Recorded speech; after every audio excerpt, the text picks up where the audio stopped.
Again, we're just so grateful for all the partnerships that we've built over the years with many of you, with your firms, and especially with your clients. Many of the most meaningful and impactful funds that we host at the foundation have come about because committed professionals like you have looked to us as a trusted local source of information on philanthropy and on Forsyth County's nonprofit scene. So today, we're excited to share with you some stories of charitable impact that are made possible by partnering with the Community Foundation. Of course, your clients have many options in pursuing charitable giving and charitable impact, but we feel that these stories really highlight the unique value that a community foundation brings to these. Our panel will discuss this topic from 3 different perspectives. So today we have a foundation staff perspective, a professional advisor perspective, and a local nonprofit organization. So I'd like to invite our panelists to join me in the front. Today we are joined by Marci Peace, the Vice President of Finance and Investments at the Winston-Salem Foundation, Alex Barrett, Financial Advisor with the Hoge-Barrett Group of Truist Investment Services, and Brianna Cantwell, Executive Director of the Piedmont Wind Symphony. I'm going to pass these out. So thank you for joining us today. We will start the conversation with Marci, and I'm especially grateful for Marci joining us today, which is her birthday. And just as a note, you do need this mic and that mic. Yeah, so this is for the room and that's for... Yeah. Okay, Marci, so just to start, would you please just introduce yourself, tell us a little bit about your background working at community foundations, as well as what your role is here at the Winston-Salem Foundation. All right, so hello everybody. I'm excited to see all of you in person, not on Zoom. I see a lot of you on Zoom, and so welcome here today. I have been at the Community Foundation, or the Winston-Salem Foundation, since a year ago. So I came in after Todd Slate had been with the foundation for over 32 years, so some pretty big shoes to fill. I've been in the nonprofit sector since 2001. I've worked in higher education, at a United Way, at the Community Foundation of Greater Greensboro, and now the Winston-Salem Foundation. So about 8 years in the Community Foundation world, and excited to be with the Winston-Salem Foundation because I think it's really unique in the Community Foundation world. And so the role that I play at the foundation is I'm the Vice President of Finance and Investments. So I help to safeguard the assets. We ended the year with over $685 million in assets, which is an excellent year for us as we approach $700 million, is very exciting. I also maintain and monitor the controls of the foundation to ensure that we're able to safeguard those assets. And most importantly, I think my role is to ensure that we honor donors' intent and create the legacy that they want to create. And Marci, again, kind of in your experience, having worked with a few different community foundations, what are some unique benefits of working with a community foundation for a client or for an advisor to achieve long-lasting impact? Yeah, I think community foundations offer a lot of advantages that you might not see in other ways to give. So I think the first is that we have different rules than private foundations. And so that allows a donor to give more efficiently. They aren't required to have staff. They aren't required to really staff a private foundation that they might have to staff. They're also able to avoid some of the rules in how they are granting out. So we can steward the assets in a way that ensures that they're around in perpetuity. So private foundations have to give away 5% a year. We have a spending policy that is less than that, and we can modify that if the corpus of the gift is falling below a level that would maintain that legacy forever, which is our goal. So that's one benefit. I think the other benefit is just really the knowledge that we have in a community. So we have been around since 1919, which is a historic and one of the longest community foundations in not North Carolina, but in the nation. And so that is really something that proves that we are here for the long term. We are able to manage gifts in perpetuity much differently than other organizations might be able to, especially smaller nonprofits. We have a staff that's been around for over 109 years. We have really the capability to track all those gifts, maintain them, do the spending policy, and know what the donor wanted. We also have ways, if a charity were to, that the donor had chosen, we have ways to have variance power that would allow us to do the same thing that the donor wanted to do, but with a different charitable organization that would still fulfill their mission. So I think those are really the key things we're able to do, and we have the staff that really has major knowledge in the community to help a donor realize what they want to do. Yeah. And what might make, in particular, the Winston-Salem Foundation unique amongst community foundations? Is there something that maybe sets us aside or sets us apart? Right. I think the biggest thing is really all the people in this room. So we are different than other community foundations because we have such a strong professional advisors network. This is different than, for instance, where I was in Greensboro. We had about 8 professional advisors, and those ranged from about $500,000 to $1.5 million. At the Winston-Salem Foundation, we have 40 managers that we work with. We call them alliance managers, so over 40, and the asset size ranges from $500,000 up to $99 million with one manager. And so that allows us to work with a lot of people in this room. And really the benefit of that is that it's a win-win-win situation. So you're able to keep the relationship with the donors that you've had. They have a trusted relationship which you have built over years. They value that relationship and they want to maintain that. It's a win-win because you get to keep that in addition to them keeping that relationship. And then it's a win for us because they can bring it to us and we can create impact in the community that they might not have been able to create elsewhere. I think there's a couple of examples. Is that where I can give some examples? That's great, Marci. Okay, so yeah. You made some great points, just about the community foundation being uniquely able to facilitate multiple kinds of gifts in a collaboration with trusted advisors and donors. This kind of reminds me of a new donor that you and I recently worked with. So we had a family that had about a little over a year ago, had set up a private charitable foundation in honor of the patriarch of that family who had passed away. So they wanted to honor his memory by establishing a scholarship program that would award scholarships every year. But they did this through a private foundation. And when it came time to actually administer that scholarship program, to start accepting applications, to awarding scholarships, they realized they really didn't have the knowledge, the administrative support to carry that out. So they came to the Winston-Salem Foundation to talk about setting up a scholarship fund here at the foundation that we would administer that would honor the intent as they had originally set it up. And we were able to do that. But one of the things that was really important to this family was they had a trusted advisor that they really wanted to continue to manage these assets. So we were able to work with them to bring this advisor on board. And Marci, do you just want to talk a little bit about how that process went? Yeah. So I think this is a really great example of how we're able to help your clients. That was a situation where a private foundation didn't make sense. It was expensive to have a private foundation.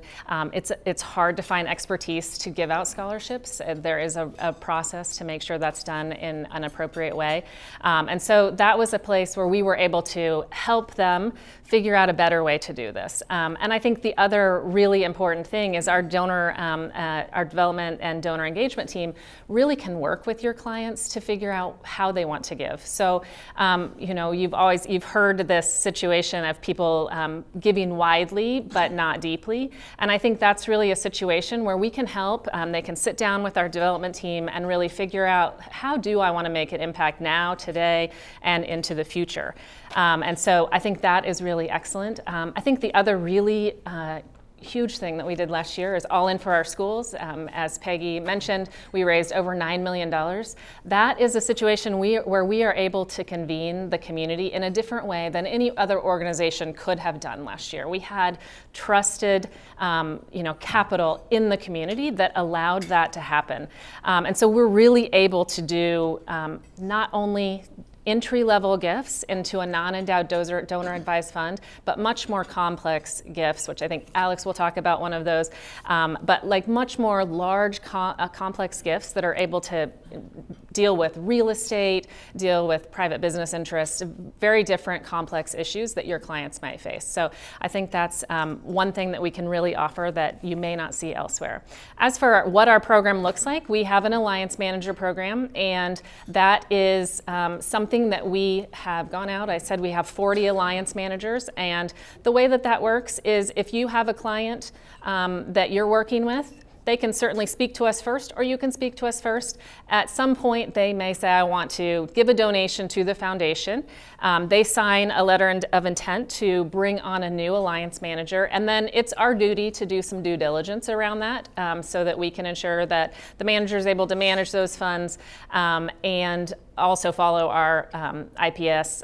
So that is really important. So we do some due diligence with you as an Alliance Manager to collect data. We meet with a fund evaluation group, Andrew Zach, which many of you in this room know. He is someone that helps us do some of that due diligence, fiduciary responsibility. They're a group out of Cleveland that do that for many, many endowments. And we bring it to our Finance and Investment Subcommittee, which Alex is the chair of, and they talk through that and decide how that, if that is a relationship that we want to pursue. It's not a difficult process by any means for an Alliance Manager to go through. And then they're approved, and we onboard through a donation that's either been made to us and transferred back to the Alliance Manager, or the Alliance Manager can just transfer it into a Winston-Salem account with your firm. So that's kind of how it happens. And an easy process, and we're happy to talk to you at any point about that, about a client or how to bring yourself on. Great. Well, Marci, thank you for your perspective here today and your insights. That's sort of our foundation staff perspective. So we're going to slide the mic over to Alex for a perspective from a professional advisor. So Alex, just please introduce yourself to the room for those that don't know you. Tell us maybe a little bit about your work and your experience with as a volunteer with the Winston-Salem Foundation. Awesome. Thanks, Phil. My name is Alex Barrett. I'm a director with the Hoge-Barrett group of Truist Investment Services. I've done that for, I think, 11 years. Began with BB&T Scott and Stringfellow, so Heritage BB&T family. I've been with the foundation we had a baby last year, so time is like blurring. It's like 2 or 3 years. Joined the broader board committee, and then today I'm the treasurer, so run the Finance and Investment Committee, and then I'm on the Executive and Nominating Committee as well. And we're grateful to you for your involvement. So you and I, Alex, we recently worked together to outline charitable legacy plans for one of your clients. So, of course, without getting into too many specifics, can you share a little bit about how your conversations with this client began and why, in this case, it made sense to engage the foundation as a partner? Yeah, this was my conversion moment for sure with the foundation, even having been there, on the board, on the committee. So we had a gentleman, a client of ours, who had lost his wife. They had been very charitable their entire lives, primarily through the theater and art community and then through one of the local churches. He lost his wife to cancer in her early 70s, wanted to continue the charitable giving on an annual basis, but wanted to begin some legacy conversations about after he was gone. So I think the catalyst for using the Winston-Salem Foundation was not only that I had been involved long enough to build a lot of trust there and seeing all the fantastic amount of work that they do and how diligent they are with everything, but that everything was so local. And so I think local would be a buzzword I'd give you. If it's local, I urge you to think about the foundation and using it. There is simply no way to get that granular and meet with folks who know people who attend the churches, who attend temple, who are board members of the charities that you're looking for. So local was the catalyst for this. We Now the gentleman, and this was also why having somebody come meet us, and I'm going to come at it from the financial advisor, broker, money manager standpoint, which is, these situations not competitive, but they're always a comparison between the Fidelities, the Schwabs. Everybody probably knows what I'm talking about. The broader national level donor advised funds, American Endowment Foundation out of Ohio, they're pretty large too. So it's competitive, right? Or it's at least comparative, and so I wanted to bring Winston-Salem Foundation in, and immediately it was clear that what this gentleman needed had more hair on it than any of those. Now we have used them, and we can do that, but immediately he was making requests that made no sense to call the Fidelity DAF. No offense to anybody who's with Fidelity, or we clear through Fidelity, so we're fans, but don't want to speak poorly, but just couldn't go through that 800 number process, and we had customization. So. We had some really cool features that Phil helped us with, which was number one, the named fund. He introduced me to a concept, not only donor advised fund, we use hundreds of those, so we're familiar with those, but RTA, and is that literally Rev Trust? Revocable trust agreement is what we refer to that. So I'm thinking of revocable, living trusts, grantor trust, but there's an RTA, revocable trust format for giving, which was fantastic to learn about. And that's as customizable as your estate planning documents, revocable trust style. So we have, at passing, the gentleman will make a large one-time gift. Then we'll have sort of annual endowed gifts. We have a lot of language built in for changing, especially in the arts community. The names changes, right? The theaters shut down, then they reopen under a new committee, a new board. And we have a lot of customization through that, always maintaining the name. That was, especially for his late wife, that was the number one thing. Always with the name. Her name first. Our name needs to be on it. I don't think it was a big ego thing, but it was just in memory of, needed to always be on there. And unlike the other donor-advised funds that we typically use, that allows it to go on indefinitely, and it allows it to go on indefinitely serving the purpose that he wanted, instead of maybe just a final passing distribution, or leaving it to I think children, like the successor owners of the fund. Not that we can't do that. We can do that as well, but this allowed it to just be permanent in that structure. So I think I answered your question. That's right. And to Marci's earlier point, the foundation, that's part of our role, is to make sure that we continually monitor his intent with that language that we set up in the RTA, to make sure that what he had set out to impact is ongoing as we laid it out, and that's sort of the foundation's role. So Alex, is there anything you want to call out maybe that you learned during the process about this experience? Yeah, just reiterate, I rambled, and so I sort of went towards that question, which is perfect. So a couple of buzzwords, the local thing, I just want to send you with some messages so you actually remember what we say up here. You can't beat what I learned in terms of local customization. It cannot be done. So I urge you to come to speak to Phil, speak to the team about when you have kind of those custom situations for folks that are really involved locally. Customization, I guess, would be the next word. Document customization. I don't want to overpromise, Phil, but my God, it was wide open. Phil was like, "Yeah, sure. What do you want to do?" He was like, "Well, I want maybe $500,000 at my death. Maybe if they're doing this, 300, whatever." It was like this laundry list, and Phil's like, And you don't bring that to those broader national chain, donor advised, and obviously private foundations, you can do that, but ease, use. This was a 3-meeting process. There's no board. There's no family approval. Again, there's a lot of situations where that's very valuable. But so local customization, both things that I learned. I'm aware of the Alliance Manager program. Anybody that's not involved, again, financial advisor aspect.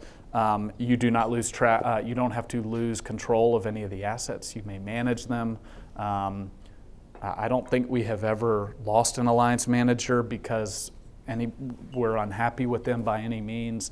It's not that hands-on. It leaves you to work with your client on the money management. So I've known that for a while, but I wanted to make sure to tell the room that. So local customization, you maintain control, a couple of C words, and widely very, very worth it. It was really rewarding, I think. My family has known this man for probably 40 years, and to see him happy, during a period where he has not been happy for many years after his wife's passing, to know that her name would sort of just always remain on that plaque, on that theater, on that chair, was really special. Yeah, so that's right. And as a point of clarity too, so the story that Marci and I told about the family that set up the scholarship, they recommended that their alliance manager or their advisor to come on as an alliance manager, right now when we received the funds. And this donor also recommended Alex to continue managing those funds. And that won't happen until the fund is set up at the time of the donor's passing, but that's something that we can do through this RTA process as well. And another thing just to highlight on the RTA process, so we've outlined all these plans with this donor, and they're laid out in a way I think he's very happy about. But if 3 years down the road, there's something else that has come up in his life that he wants to include, these plans are always fully changeable. He can just come back to us at the foundation and we can include something else or make a change.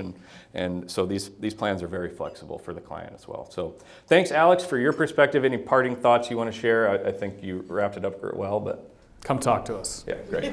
Thank you.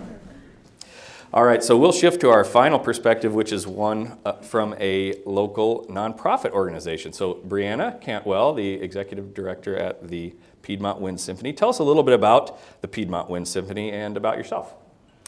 Yeah, so I've been with Piedmont Wind Symphony going into 5 years now. I'll be entering my third year as executive director. Some of you are probably looking at me and saying, wow, she's awfully young. Yes, I started when I was 23 years old. Piedmont Wind Symphony was created in 1989. We're in our 36th season. If any of you know Rob Simon, the owner of Windsor Jewelers, he is our founder. A lot of people don't know this about Rob, but he is very musically inclined, and he formed Piedmont Wind Symphony to kind of face the Eastman Wind Ensemble in Rochester, New York. Frederick Fennell was a mentor of his. So we don't have a lot of professional wind ensembles in the United States. And what is different from us and, say, the Winston-Salem Symphony is that we don't have any string players. We have only woodwinds, percussion, and brass. And I think that sets us apart because actually here in Winston-Salem, we are the only non-military professional wind ensemble from DC to Atlanta. And a lot of people don't know that. Piedmont Wind Symphony kind of stands as an organization that is not dedicated to playing a lot of the repertoire that some of you, if you were ever in middle school or high school band, may have played, things like Holst and whatnot. We want to consistently push the boundaries of what classical wind band music can be, and constantly collaborate with artists that are local, national, and conductors in the same way, and constantly commission new works. Actually, this past weekend, we just commissioned and premiered a new tuba concerto. So a lot of what we do is try to be modern and try to push what classical music can be, can look like. Great. And one of the ways that the Winston-Salem Foundation supports local nonprofit organizations is through what we call organizational endowment funds. So these are endowed funds that are set up by the organization to be invested and managed by the Winston-Salem Foundation and produce annual income for the organization. So a few years ago, the Piedmont Wind Symphony approached the foundation to establish one of these endowments. Why did your organization decide to establish an endowment fund, and why did you decide to partner with the foundation? So we created our endowment in September, I believe, of 2024, and this started with conversations with a specific private donor of ours who wanted to ensure that Piedmont Wind Symphony would be here for the rest of time. And we really wanted to diversify kind of the revenue streams that we have. Previously, Piedmont Wind Symphony only just kind of raised money for a fiscal year to ensure that we could pay for artistic programming. But then in the last couple of years since the pandemic, we have created education funds, et cetera, and now have created this endowment.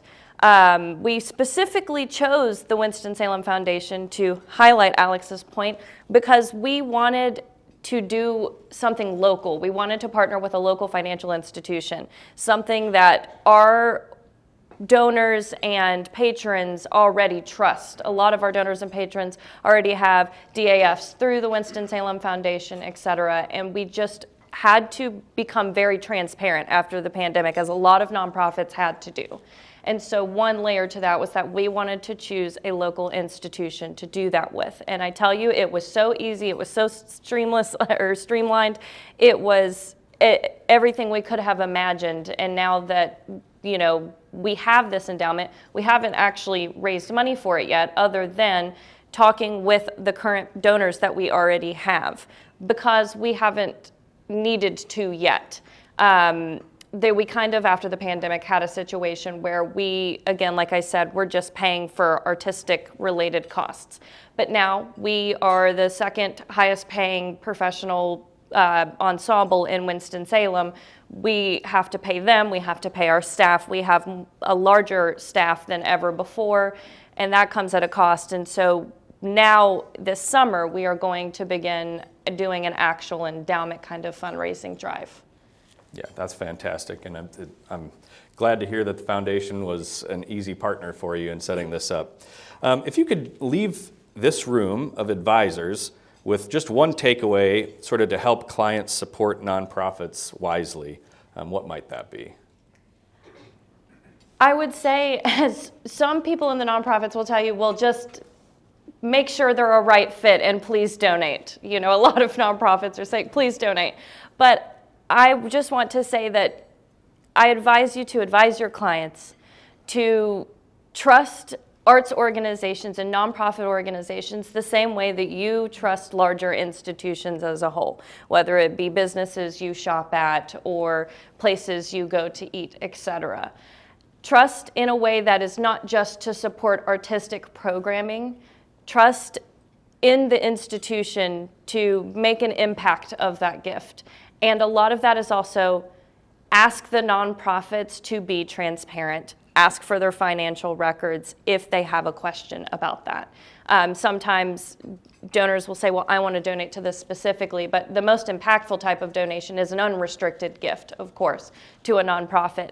But ask for the transparency, and that relationship right there, when a organization talks to a donor and that type of transparency happens, I think that is when the relationships form and that a donor actually trusts that institution. And I think that some people lose sight of that. Great, thank you. Brianna, Alex, Marci, thank you so much for sharing your insights today. These stories are shared, the stories that you shared are a great reminder of how conversations about leaving a legacy can help many advisors deepen relationships with their clients over time, and how the Winston-Salem Foundation can be a valuable partner and resource in these conversations. So let's give a round of applause for our panelists.